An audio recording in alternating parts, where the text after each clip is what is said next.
Assalamualaikum warahmatullahi wabarakatuh. Pemirsa Delta TV, bagaimana kabar Anda hari ini? Semoga selalu sehat dan senantiasa semangat dalam menjalankan aktivitas di hari ini.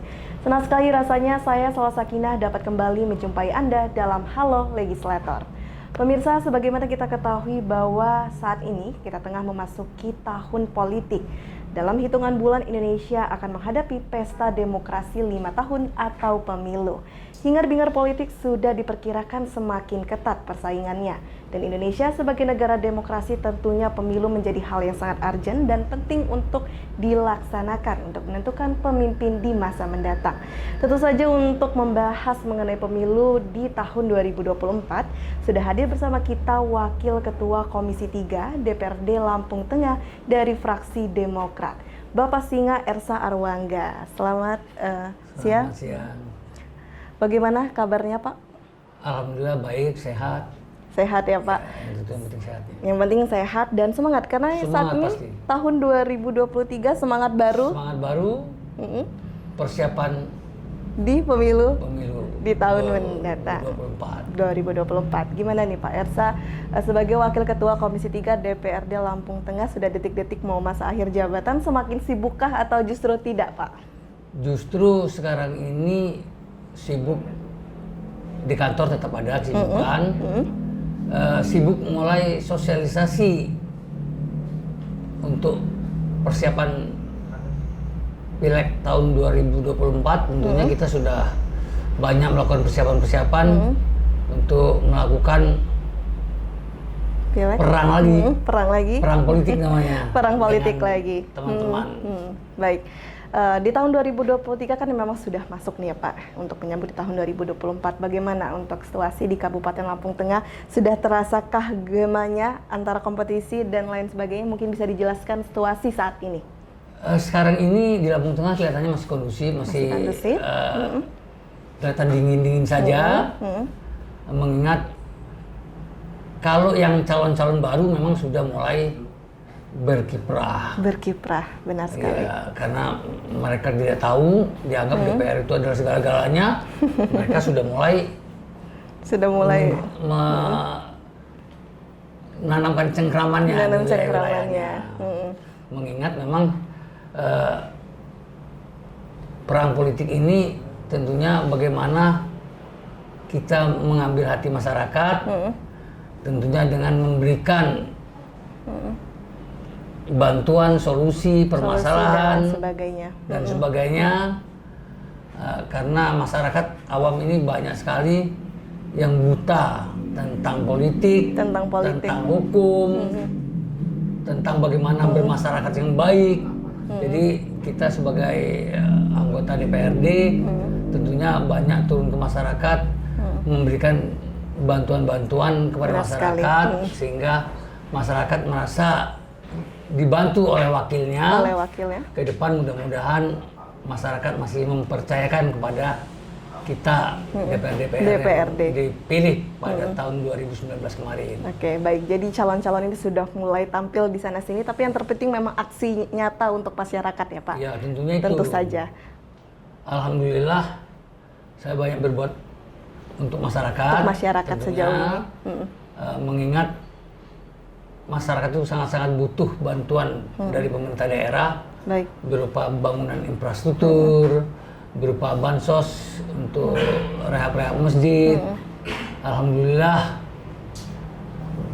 di mana daerah konstituen saya yang saya bina saat ini itu mayoritas mereka mendapatkan bantuan bansos untuk rehab masjid dan musola. Baik, luar biasa sekali. Memang sudah banyak sekali impact yang diberikan ya Pak Singa ya. Sumur bor kemarin. Jadi masyarakat bisa menilai. Masyarakat bisa menilai dari kita bekerja atau hanya duduk manis. Tapi selama masa jabatan DPRD dari tahun 2019 ya Pak ya, hingga nanti selesai di tahun mendatang, di tahun depan, sebenarnya apa sih Pak di Kabupaten Lampung Tengah ini membutuhkan sosok pemimpin yang seperti apa sebenarnya yang benar-benar dibutuhkan? Mungkin sekiranya bisa didengarkan oleh para calon legislatif. Pemirsa yang terhormat, masyarakat ini simpel saja. Simpel saja. Sebetulnya di mana mereka banyak dibantu dalam segala macam persoalan. Dibantu bukan berarti dengan materi, tapi dengan pembinaan, bantuan menyelesaikan permasalahan yang ada di masyarakat. Kita sukses, dan mungkin konflik-konflik di antara mereka justru kita selesaikan tanpa ada permasalahan baru lagi. Mereka sudah cukup senang. Sudah cukup senang. Ya. Jadi yang paling penting nanti yang akan mencalonkan legislatif ini harus tahu persis apa yang menjadi permasalahan di Lampung Tengah ya Pak, sehingga bisa mengatasi nantinya, membawa program-program yang bisa bermanfaat. Seperti itu ya. Tentunya demikian. Tetapi memang saya banyak turun ke kepala-kepala kampung. Ini kepala kampung jadi dilema buat mereka. Mengapa? Dengan bantuan-bantuan ini. Mengapa? Bantuan ini kan datangnya dari pusat sudah by address. Sementara ada orang yang sudah dapat terus, sehingga timbullah kecemburuan sosial. Kecemburuan ini sosial. Yang susah kita mensosialisasikannya supaya mereka mengerti. Ini jadi keluhan kepala-kepala kampung, di mana saya turun ke kepala-kepala kampung, mengingat bantuan ini sekarang masyarakat itu untuk gotong royong males. Justru sekarang ini bergotong royong itu pamung desanya. Pamung desanya. Karena justru.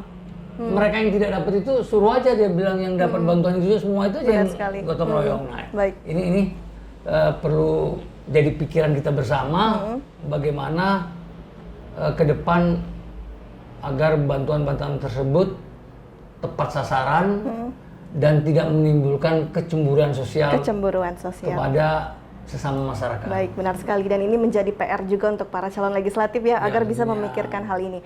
Baik, kita kembali lagi mengenai perhelatan pemilu di 2024 ya Pak Singa ya. Kalau Bapak melihat di tahun 2024 ini kan memang banyak sekali anak-anak muda dari umur 20 tahunan sudah berani mencalonkan legislatif. Itu merupakan hal yang positif atau gimana kalau Bapak melihat para calon-calon legislatif ini yang masih muda? Ya saya sih memberikan support saja kepada rekan-rekan kaula muda, kaum milenial yang mau mencoba di karir dunia politik. Sebaiknya berhati-hati karena ke depan mungkin masyarakat mulai pintar, money politik mungkin perlahan-lahan ditinggalkan. Benar jadi sekali. Masyarakat mulai pintar. Iya. Terkait mengenai money politik nanti kita akan bahas di segmen selanjutnya Pak. Nanti kita lanjutkan kembali, dan untuk pemirsa jangan kemana, tetaplah di Halo Legislator.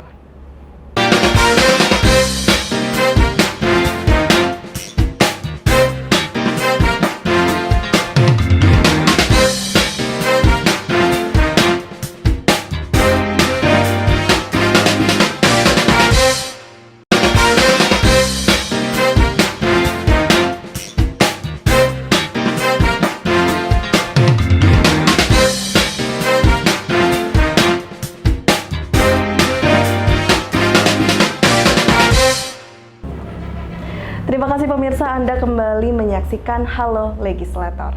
Baik Pak Singa, kita lanjutkan kembali perbincangan kita. Tadi kita sudah sempat membahas mengenai pemilu di Lampung Tengah ya, dan mengenai calonnya dan lain sebagainya. Saya tertarik dan penasaran sekali dengan Pak Singa. Setelah masa akhir jabatan, apakah tertarik untuk mencalonkan lagi atau justru ingin pensiun saja sudah lelah? Sebetulnya konstituen saya masih cukup banyak. Insya Allah kalau 5.000 suara sih masih terkumpul. Tetapi ada satu kendala yang sangat susah untuk dipertimbangkan. Mengingat di mana saya tetap masih nyalon di dapil yang sama, kader-kader muda, kader-kader baru enggan untuk naik mencalonkan sebagai calon legislatif. Nah ini yang jadi kendala saya sebagai DPR yang sudah 2 periode, mengingat memang seharusnya partai itu memberikan prioritas kepada kader-kader baru untuk merasakan juga jadi DPR. Jadi sebaiknya memang dibatasi 2 periode, naik ke provinsi, di provinsi 2 periode dia harus naik ke DPR RI, sehingga betul-betul regenerasi itu ada. Ada di setiap Ya, partainya. jadi punya warna baru. Punya warna baru. Jadi jangan itu-itu saja, apalagi itu-itu yang tidak bekerja, Baik. hanya duduk manis. Kemudian, jadi ada regenerasi. Apakah ini menjadi tanda bahwa nanti Pasinga akan naik ke provinsi atau justru tidak? Saya sedang membaca situasi. Sedang membaca situasi. Kalau memang memungkinkan saya ke provinsi, calonnya banyak, saya tentunya ikut kontestasi dalam tingkat pileg di tingkat provinsi. Tetapi kalau memang calonnya tidak potensi, mengapa kita harus sia-sia? Lebih baik kita sia-sia.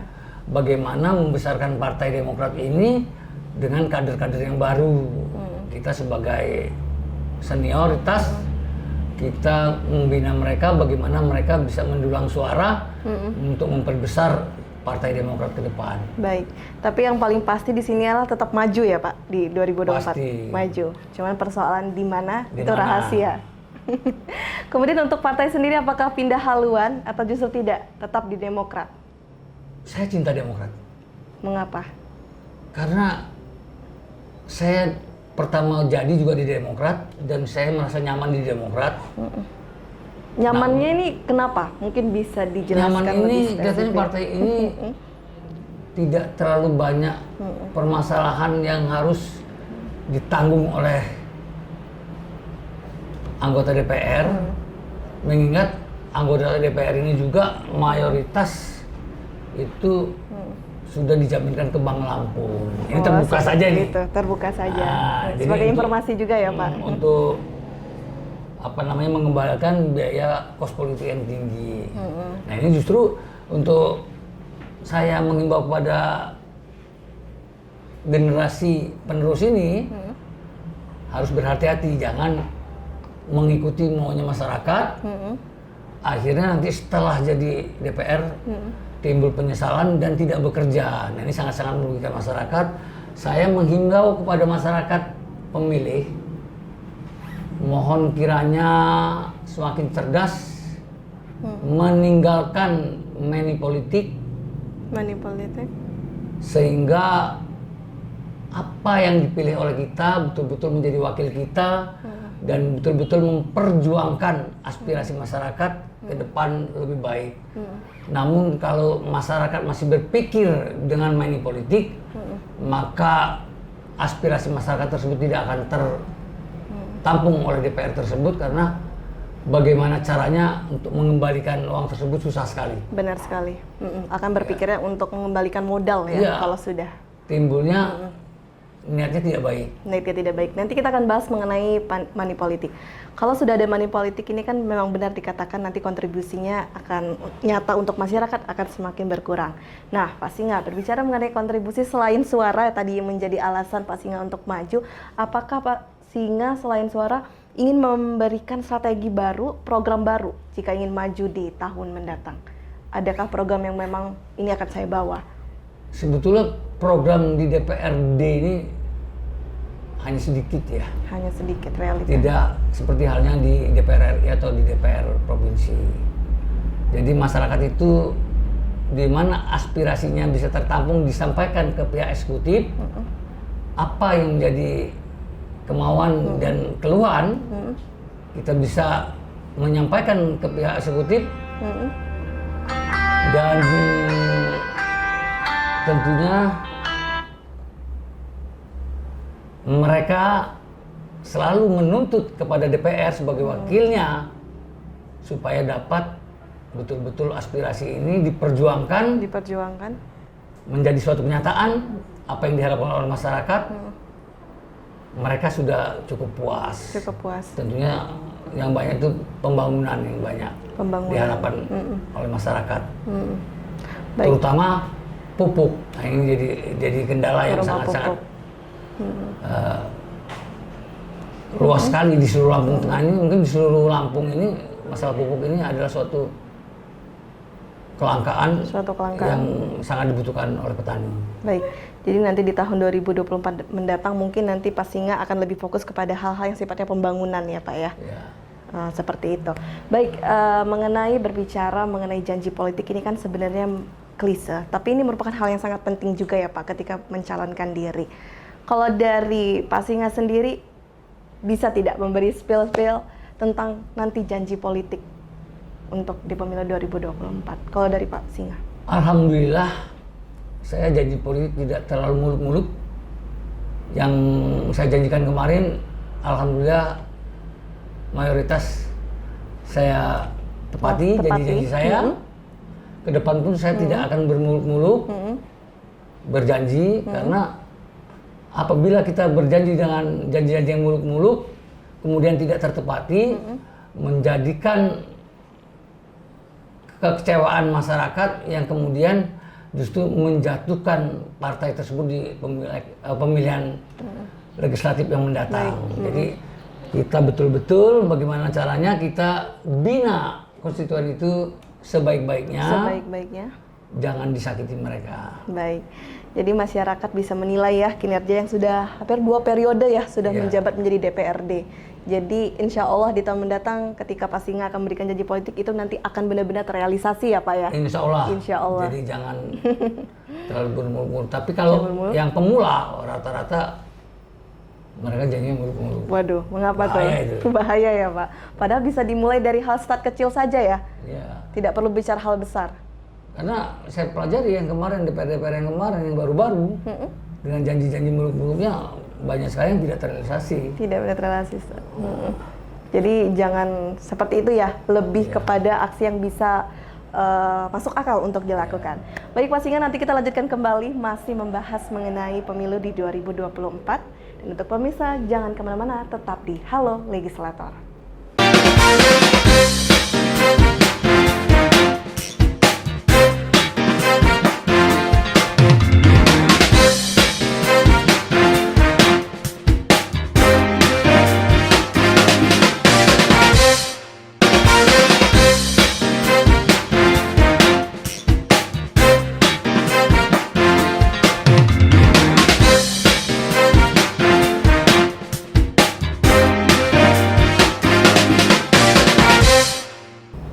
Terima kasih pemirsa, Anda kembali menyaksikan di Halo Legislator.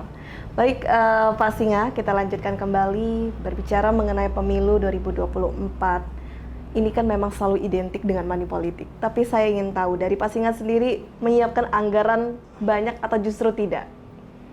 Saya 2 kali calon DPR belum pernah membagikan uang amplop.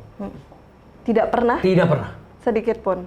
Saya pada saat pencalonan pertama saya bermodalkan kaos harga Rp8.000 yang disablon.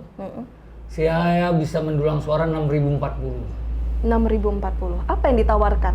Tidak, kalau jika tidak ada transaksi material yang untuk meyakinkan masyarakat. Saya mantan kepala kampung.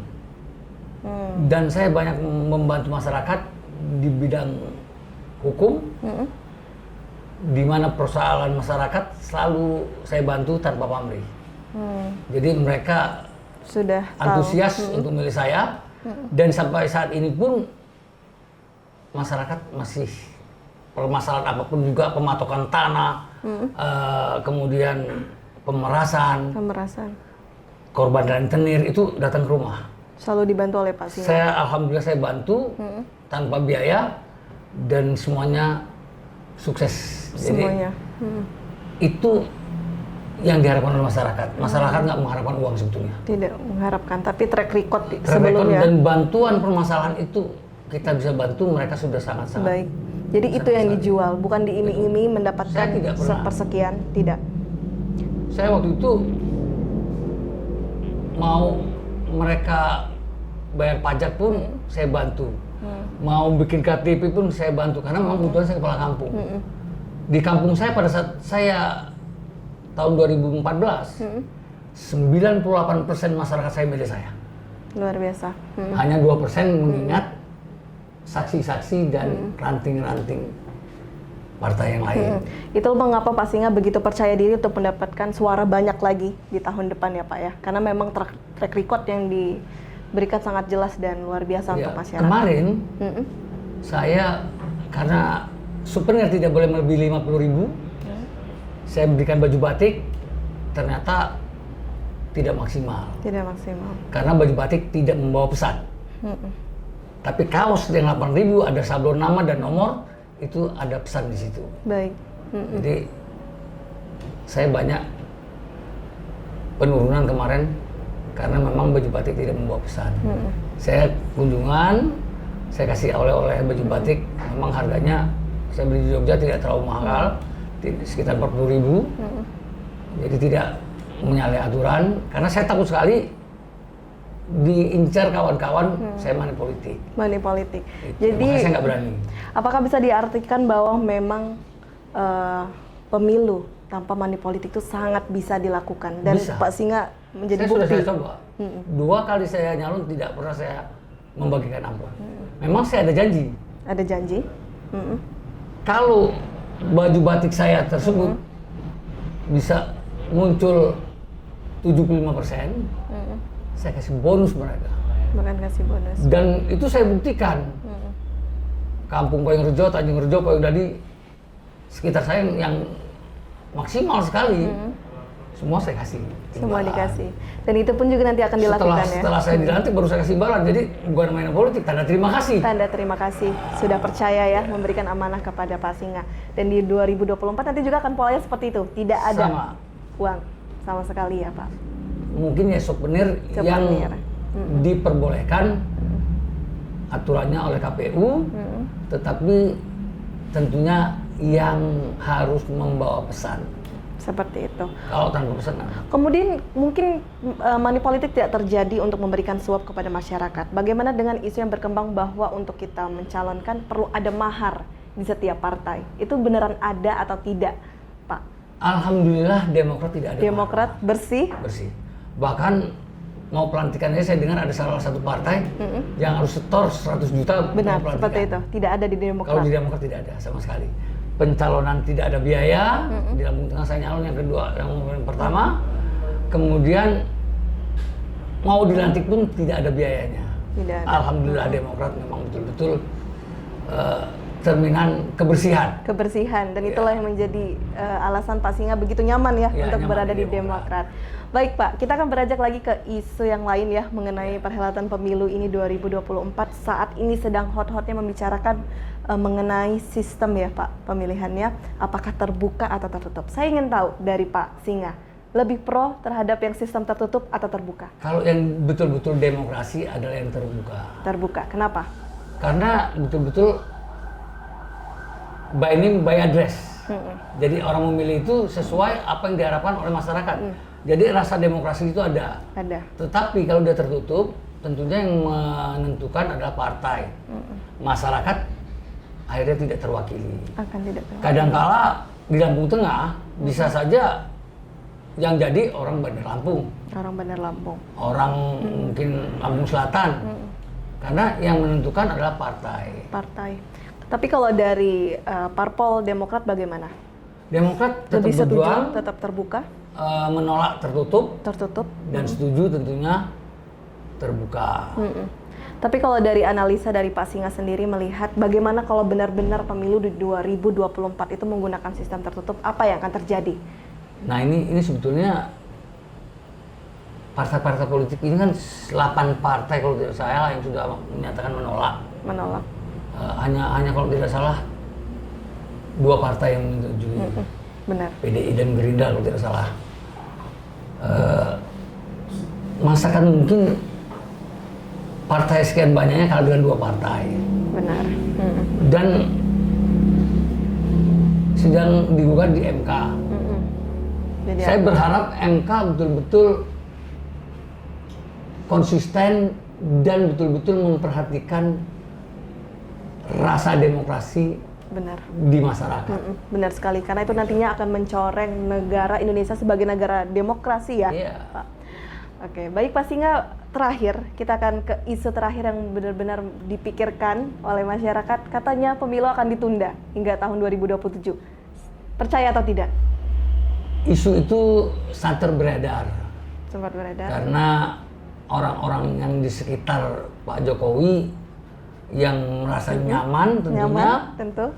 malas enggan untuk bergeser, ya menimbulkan isu-isu politik yang justru membuat gaduh. Benar, membuat kegaduhan.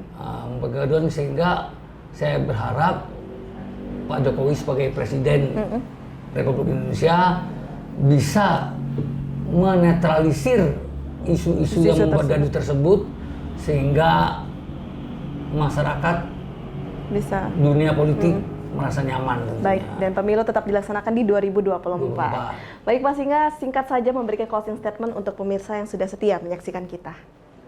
Baik, pemirsa yang terhormat, pada kesempatan ini saya menghimbau kepada masyarakat, mohon kiranya dalam pemilihan legislatif mendatang di bulan Februari, tentunya betul-betul sudah cerdas, jangan lagi mau ditipu hak politiknya dengan sembako maupun uang.